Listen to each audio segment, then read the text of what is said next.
आज गोलीबारी शुरू होते ही भारत ने पाकिस्तान की चौकियों को उड़ा दिया। पाकिस्तान के कब्जे वाले कश्मीर से आ रही वो तस्वीरें तो आप देख ही रहे होंगे, जिसमें पाकिस्तानी सुरक्षा बल और मुनीर की कायर फौज किस तरह से पीओके की निहत्थी जनता को गोलियों से भून रही है, जिसमें सैकड़ों लोगों की मौत हो गई है। लेकिन इसके बावजूद भी पीओके के प्रदर्शनकारियों का जोश कम नहीं हो रहा है, बल्कि आर पार की लड़ाई वाला उनका यह आंदोलन और मजबूती के साथ आगे बढ़ रहा है। लेकिन दोस्तों, अगर आप भारत से सच्चा प्यार करते हो, अभी के अभी सब्सक्राइब करके जय हिंद कमेंट कर दीजिए।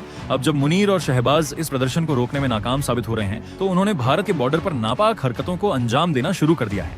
और ऐसा करने के पीछे मुनीर का मकसद एक ही है कि किसी भी तरह से पीओके में जो कुछ भी हो रहा है उससे ध्यान भटकाया जाए। मगर ऐसा करना भी मुनीर की सेना को भारी पड़ गया। आपको बताऊंगा कि पाकिस्तानी सैनिकों ने एक बार फिर जब बालाकोट में भारतीय चौकियों को निशाना बनाते हुए फायरिंग की, तो भारतीय सैनिकों ने एक ऐसे मुंहतोड़ जवाब दिया कि मुनीर की फौज चौकियां छोड़ छोड़कर भागने लगी। दरअसल आतंकी मुल्क पाकिस्तान कुत्ते की दुम की तरह है, जो कभी भी सीधी नहीं हो सकती। लेकिन जब जब पाकिस्तान हिमाकत करता है तो भारत ऐसा ऑपरेशन करता है कि उसकी सारी अक्ल ठिकाने आ जाती है। पिछले कुछ दिनों के अंदर बॉर्डर पर पाकिस्तान की ओर से ड्रोन गतिविधियों और फायरिंग की घटनाओं में बढ़ोतरी देखी गई है। 4 दिन पहले मेंढर सेक्टर में संदिग्ध पाकिस्तानी ड्रोन का पता चला था, लेकिन अब उसने बालाकोट में नापाक हरकत की है। दरअसल पुंछ के बालाकोट सेक्टर में नियंत्रण रेखा पर पाकिस्तान रेंजर्स ने बड़ी गुस्ताखी करते हुए भारतीय चौकियों पर फायरिंग की। फिर क्या था, भारतीय जवानों ने भी पाकिस्तान के मंसूबों पर पानी फेर दिया। भारतीय सेना ने न केवल जवाबी कार्रवाई की, बल्कि यह भी साफ कर दिया कि सीमा पर किसी भी उकसावे को बर्दाश्त नहीं किया जाएगा। एक रिपोर्ट के मुताबिक भारतीय सेना ने ऐसा तगड़ा जवाब दिया कि पाकिस्तानी सैनिक तंबू लेकर भाग खड़े हुए।